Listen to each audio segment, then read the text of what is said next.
गरीब किसान की कहानी। एक गांव में एक गरीब किसान, उसकी पत्नी, उसकी बेटी रहा करते थे। बहुत ही गरीब थे। इसी बात से उसकी पत्नी और वो उसकी बेटी चिड़चिड़े से रहने लगे। उसकी पत्नी उससे कहती है, देखो जी, घर में कुछ खाने को नहीं है। मैं यह कह रही थी कि तुम काम धंधा ही कर लो जिससे 4 पैसे आ सके। तुम ठीक कह रही हो, मैं बाहर जाकर कुछ काम देख कर आता हूँ। तभी के तभी वो आदमी अपने घर से बाहर आ जाता है। फिर रास्ते में उसकी मुलाकात एक आदमी से होती है। क्या बात है भैया, तुम कुछ परेशान लग रहे हो और कहाँ जा रहे हो? परेशानी की तो बात है, मेरे घर में कुछ खाने को भी नहीं है और कुछ काम धंधा भी नहीं है। अरे तुम एक काम करो, जसवंत सेठ के यहाँ जाओ और उसे अपनी कहानी सुना देना। वे तुम्हें जरूर कुछ न कुछ काम दे देंगे। क्या सच में? तो ठीक है भाई, मैं अभी उसके पास जाता हूँ। सेठ और उसका बेटा अपने घर में होते हैं, तभी किसान वहाँ पहुँचता है। राम राम सेठ जी। राम राम जी, राम राम। अरे भाई, कौन हो तुम? मैं तुम्हें जानता नहीं। सेठ जी, मुझे बबलू ने भेजा है। मैं एक गरीब किसान हूँ, मेरे घर में खाने को भी नहीं है। तुम यहाँ कोई खैराती खाना समझ रखा है? चले जाओ यहाँ से, आ जाते हैं मुंह उठा के। रुको बेटा, ये यहाँ नहीं आया है। इसकी मजबूरी यहाँ इसे लेकर आई है। अरे पापा, मैं जानता हूँ ऐसे इंसानों को पैसे के लिए कुछ भी कर सकते हैं। अच्छा भाई, तू ये बता, क्या परेशानी है तुझे और यहाँ क्यों आया? मैं क्या सहायता कर सकता हूँ तेरी? सेठ जी, अगर मेहरबानी करके मुझे कोई नौकरी दे देते तो मेरे परिवार का पेट पल जाएगा। मैं बहुत उम्मीद लेकर तुम्हारे पास आया हूँ। सेठ जी, प्लीज़ मेरी सहायता कीजिए आप। पापा इसकी बकवास सुन रहे हैं, भगाइए इसे यहाँ से। देख भाई, तेरे जैसे इंसानों को मैं बहुत अच्छी तरह से जानता हूँ। तुम लोग पैसे के लिए कुछ भी कर सकते हो। मैं तुम्हें कोई नौकरी नहीं दे सकता। चले जाओ यहाँ से।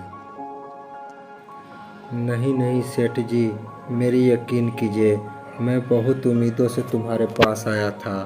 मेरे घर में खाने को एक दाना भी नहीं है। मेरी पत्नी और मेरे बच्चे 3 दिनों से कुछ खाया नहीं है। सेठ, मेरा यकीन कीजिए, मुझे नौकरी दे दीजिए आप। फिर सेठ का बेटा उसके तरफ आंखें निकालकर उसे डराकर भगा देता है। बेचारा बेबस किसान दुखी होकर वहाँ से चला जाता है। पापा, ऐसे फटीचर लोगों को मैं बहुत अच्छी तरह से जानता हूँ। तुमने उसे भगाकर बहुत अच्छा किया बेटा। ऐसे फटीचर लोगों के साथ यही होना चाहिए, कहीं भी मुंह उठाकर चल देते हैं। मम्मी, पापा ने इतनी देर क्यों लगा दी? बेटा, तेरे पापा काम ढूंढने गए हैं, काम ढूंढ कर वापस आ जाएंगे। तुम चिंता मत करो, आते ही होंगे थोड़ी देर में। तभी किसान वहाँ आ जाता है। मम्मी, वो देखो पापा आ गए। क्या हुआ जी, बड़ी देर लगा लिया आपने, कोई काम मिला या नहीं? सावित्री, हमारी किस्मत में धक्के खाना ही लिखा है। मैं एक सेठ के पास गया था, उन्होंने मुझे बेइज्जत करके भगा दिया। कोई बात नहीं है जी, बुरे दिनों में सब लात मारते हैं। आज हमारी किस्मत खराब है, इसलिए हमारी कोई साथ नहीं दे रहा। ठीक है सावित्री, आज मैं बहुत थक गया हूँ, जाके आराम करता हूँ। तभी किसान दुखी होकर अपने कमरे में चला जाता है।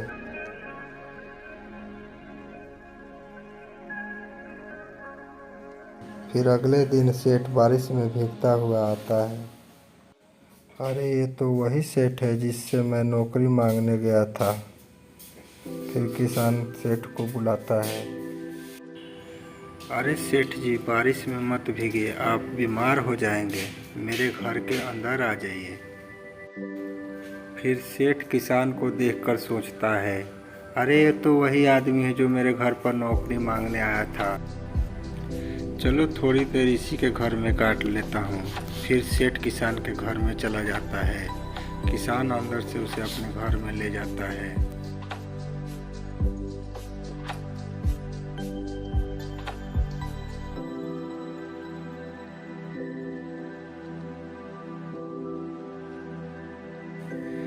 सेठ जी, ये मेरा घर है, यहाँ आपको कोई परेशानी नहीं होगी। अरे सावित्री, देखो कौन आया है, जल्दी आओ। तभी किसान की पत्नी और उसकी बेटी आती है। क्या हुआ पापा, और ये अंकल जी कौन है तुम्हारे साथ? अरे बेटा, ये वही सेठ है जिनके घर पर मैंने नौकरी मांगने गया था। नमस्ते अंकल जी। नमस्ते बेटा, नमस्ते। अच्छा ठीक है, आप लोग बैठिए, मैं अभी चाय बना कर लाती हूँ। अरे नहीं नहीं भाभी जी, चाय रहने दीजिए, बारिश रुक चुकी है, मुझे बहुत जरूरी काम है। मैं चलता हूँ और तुम कल से काम पर आ जाना। मैंने तुम्हें अपना काम पर रख लिया है, तुम बहुत अच्छे इंसान हो। अरे सेठ जी, चाय तो पी कर जाइए।